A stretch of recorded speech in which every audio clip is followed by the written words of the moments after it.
আজমাইন, আম্মা বাদ। প্রিয় দর্শক শ্রোতা ভাই বোনেরা, কাছে ও দূরে দেশ বিদেশে যেখানে আছেন, আপনাদের সম্মুখীন হয়েছি একটি সরিষার আল্লাহর তৈরি একটি বিষমুক্ত দূষণমুক্ত পরিবেশে আবহাওয়ায় সুবাসের সামনে দাঁড়াতে পেরেছি আলহামদুলিল্লাহ। প্রিয় দর্শক শ্রোতা ভাই বোনেরা, সরিষার যে ক্ষেতটিতে আমি দাঁড়িয়ে আছি, যেখানে এটি আমারই ক্ষেত, আমারই করা সরিষা, এখানে একটা অংশ আমার রয়েছে। সরিষা ফসলের কৃষক হতে পেরে নিজেকে ধন্য মনে করছি আলহামদুলিল্লাহ। আজকে বিষাক্ত সব তেল খেয়ে, হোয়াইট অয়েল ইত্যাদি আমরা খেয়ে আমরা বিভিন্ন ক্যান্সারে আক্রান্ত হচ্ছি, হার্ট অ্যাটাকে আক্রান্ত হচ্ছি, আমাদের শিরা উপশিরায় ফ্যাট জমে বিভিন্ন প্রাণঘাতী ব্যাধিতে আমরা আক্রান্ত হচ্ছি। সেখানে আমরা চাই যে এই সরিষার তেলের একটা পুনর্জাগরণ হোক এর একটি পুনরুত্থান। আবার আমরা আমাদের পূর্বপুরুষরা যেমন সরিষার তেল খেয়ে আজীবন সুস্থ থাকতে পেরেছেন, আমরাও এই সরিষার তেল ব্যবহার করে আমরা আবারও সুস্থ একটি জীবন আমরা পেতে চাই। প্রিয় ভাই বোনেরা, আমি আরবি উৎস থেকে সরিষার সম্পর্কে কিছু কথা বলবো। প্রথমত, এই সরিষার কথা আল্লাহ কোরআনে উল্লেখ করেছেন, ওয়া ইন তাকু মিসকালা হাববাতিন মিন খারদালিন আতাইনা বিহা ওয়া কাফা বিনা হাসিবিন। যদি কারো আমল একটি সরিষার দানার সমান হয়, আতাইনা বিহা, এখানে যে খারদাল, ওয়া ইন তাকু মিসকালা হাববাতিন মিন খারদালিন, ওয়া ইন তাকু যদি হয় মিসকালা হাববাতিন একটি দানার সমান, মিন খারদালিন সরিষার, আরবিতে সরিষাকে খারদাল বলা হয়, কোরআনে এই শব্দটি এসেছে খারদাল রূপে। তাহলে আল্লাহ বলছেন যে একটি সরিষার দানার ওজন পরিমাণও যদি কারো আমল হয়, আতাইনা বেহা, আমি সেটা নিয়ে আসবো, ওয়াকাফা বিনা হাসিবিন, আর হিসাব গ্রহণকারী হিসেবে আমি যথেষ্ট। আপনারা জানেন, গ্রিনিস বুকে কোনো জিনিসের নাম আসলে বিশ্বব্যাপী সেটা বিখ্যাত হয়। তাহলে আল্লাহর কোরআন মহাগ্রন্থ আল কোরআনে যদি কোনো শস্য দানার কোনো কিছুর নাম আল্লাহ স্বয়ং উল্লেখ করেন, সেটা যে কত বড়, কত বিশাল, তার কল্যাণময়তা, তার উপকারিতা কত বিরাট, এখানে প্রশংসা চলেই। আল্লাহ তাআলা যেখানে আমাদের হিসাব নিকাশের উপমা দিতে গিয়ে এই সরিষার কথাটি এনেছেন, আমরা বুঝতে পারছি যে সরিষা কত বিশাল জিনিস, যার কথা আল কোরআনে রয়েছে।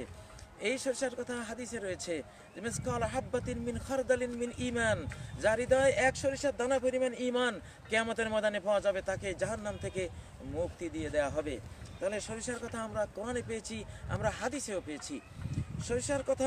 সরিষা সম্পর্কে আরবি উৎসগুলিতে বলা হয়েছে, ইউতাবারুল খারদাল মিন আইলাতি নাবাতাত, এটি একটি তৃণ পরিবারের সদস্য। এই সরিষাগুলি, এটা হলো তাহতাবি আলা নিসবাতিন মুরতাফিয়া মিনাল আনাসিরিল গাযাইয়্যা, এটি বিশাল মাত্রার খাদ্যগুণে ভরপুর একটি শস্য দানা। ওয়াল মুরাক্কাবাতিল্লাতি, আল্লাহ সৃষ্টি করেছেন এই সরিষার ভিতরে। এগুলো কি করে? এগুলো ক্যান্সারকে শরীর থেকে বিতাড়িত করার কাজে বিশাল ভূমিকা রাখে। ওয়াফাসাতান সারতান আল মেদা, স্টোমাক ক্যান্সার নিরাময়ের সরিষার রয়েছে বিশাল ভূমিকা। ইউকাল্লিল দক্তার দামিল মুরতাফে, হাই ব্লাড প্রেশারকে এটা কমিয়ে দেয়। কামা ইয়ামাল আলা তাকফিবিল আরাদিন নাজিমাতি মিন সিন্নিল ইয়াস, বার্ধক্যের বিভিন্ন রোগ উপসর্গ থেকেও এই সরিষা আমাদেরকে হেফাজত করে। তারপরে চতুর্থত, ইউকাল্লিল মিন খাতারিল ইসাবা বিন নওবাতিল কালবিয়া, হার্ট অ্যাটাক থেকে এই সরিষার তেল আমাদেরকে হেফাজত করে। ও খাসাতান ফি মারদাল কলবি ওয়াস সুক্কারি, যারা হার্টের রোগী, যারা ডায়াবেটিসে আক্রান্ত, তাদের জন্য এই সরিষা বিশাল কল্যাণদায়ক। ইউকাল্লিল আরাদা শাইখুকা হাইসা ইউতাবার মিন আকসারিল মাওয়াদিত তাবিইয়াতিল মুস্তাখদামাতি লিইলাজ মুশকিলাতিল বিশরা, এটি বার্ধক্যের বিভিন্ন সমস্যা দূরীকরণে এর বিরাট ভূমিকা রয়েছে। এমন সব ন্যাচারাল এবং সৃষ্টি প্রাকৃতিক উপাদান এখানে রয়েছে যেগুলো আমাদের স্কিনের বিভিন্ন সমস্যাকেও দূর করে। এইভাবে আরও যত গবেষণা করব সরিষার কল্যাণময়তা আমরা আরও তত বুঝবো। প্রিয় ভাই বোনেরা, এই বিশাল সরিষার ক্ষেত যদি এখানে আসতেন, আহা কি যে সুগন্ধ, কি যে নয়নাভিরা মন মাতানো একটি সুন্দর পরিবেশ। আজকে আমাদের সামনে আমাদের কোটি কোটি শ্রোতার মাহফিল এটা নয়, আমাদের এই মাহফিলে আজকে শ্রোতারা নেই, কিন্তু শ্রোতা হিসাবে আছে, ভিউয়ার্স হিসাবে আছে কোটি কোটি সরষে ফুলের দল। দেখুন আমাদের কি বিশাল সরষে ফুলের মাহফিল, আসলে বড় ভালো লাগছে। এই নদীটির নাম হাড়িদোয়া নদী। নরসিংদীর হাড়িদোয়া নদীর কূলে সরষার খেতে দাঁড়িয়ে আপনাদের মুখোমুখি হয়েছি। বিভিন্ন আজকে সাদা তেলগুলো অনেকটা বিষাক্ত ভূমিকায় আমাদের দেহে কাজ করে, আমাদেরকে আক্রান্ত করে বিভিন্ন ভয়ঙ্কর প্রাণ সংহারক ব্যাধিতে। আসুন আমাদের কোম্পানিগুলোকে আমরা আহ্বান জানাই, আবহমানকালের বাংলার এই সরিষাকে আবার পুনর্জাগরিত করি, পুনরুত্থিত করি, আবার বাজারজাত করি। আমাদের কোটি কোটি জনগণ এই খাঁটি সরিষার তেলগুলো খেয়ে যাতে তারা সুস্থ থাকতে পারে, আমরা সুস্থ থাকতে পারি। আমি আমার জীবন থেকে ওইসব তেল বাদ দিয়ে দিয়েছি, সরিষার তেলকে এখন অবলম্বন হিসাবে গ্রহণ করেছি, যার ফলে আজকে আমারই এই ফসল বোনা এই সরিষার খেতে আমি দাঁড়িয়ে আপনাদের মুখোমুখি হয়েছি। আল্লাহ তাআলা আমাদের সবাইকে যারই মাটি আছে, জমিন আছে, এক চিলতে সরিষার ক্ষেত করার তৌফিক দান করুন।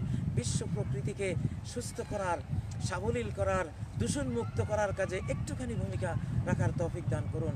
সূরা আল আরাফে আল্লাহ বলেছেন, ওয়ালা তুফসিদু ফিল আরদি বাদা ইসলাহিহা, জমিনকে মানুষের বসবাসের উপযোগী করে সৃষ্টি করার পর জমিনে এমন কোনো কাজ করো না যা থেকে জমিনের কোনো কিছুর মধ্যে ফাসাদ সৃষ্টি হতে পারে, নষ্টামো আসতে পারে, রোগ ব্যাধি সৃষ্টি হতে পারে, দূষণ সৃষ্টি হতে পারে। তো বর্তমান দূষিত এই বিশ্ব পরিবেশে আমাদের এই সরিষার ক্ষেত হতে পারে আমাদের জন্য বিরাট মুক্তির একটি পথ। এই জন্য সরিষা তেলের পুনর্জাগরণের আমরা কামনা করি। আমি জানি নিশ্চয়ই আপনারাও এই কামনা করবেন অনেকেই। আল্লাহ তাআলা সরিষার মর্ম, এর উপকারিতা, কল্যাণময়তা বুঝবার তৌফিক আমাদেরকে দান করুন, আমাদের কোম্পানিগুলোকে দান করুন, আমাদের ভোক্তা শ্রোতা ভিউয়ার্স তাদেরকে দান করুন, আমাদের সরকারকে দান করুন, বিশ্বময় মানব জাতিকে দান করুন। এবং কোরআনে বর্ণিত এই সরিষা, হাদিসে বর্ণিত এই সরিষা এবং আবহমান কালে আমাদের ঐতিহ্যবাহী এই সরিষার আরেকটি পুনর্জাগরণ আমরা ইনশাআল্লাহ লক্ষ্য করতে চাই, দেখতে চাই। আল্লাহ তৌফিক দান করুন। এখানে ইতি রেখা টানলাম। সুবহানাকাল্লাহুম্মা ওয়া বিহামদিক, আশহাদু আল্লা ইলাহা ইল্লা আনতা, আস্তাগফিরুকা ওয়া আতুবু ইলাইক। ওয়াসসালামু আলাইকুম ওয়া রাহমাতুল্লাহি ওয়া বারাকাতুহু।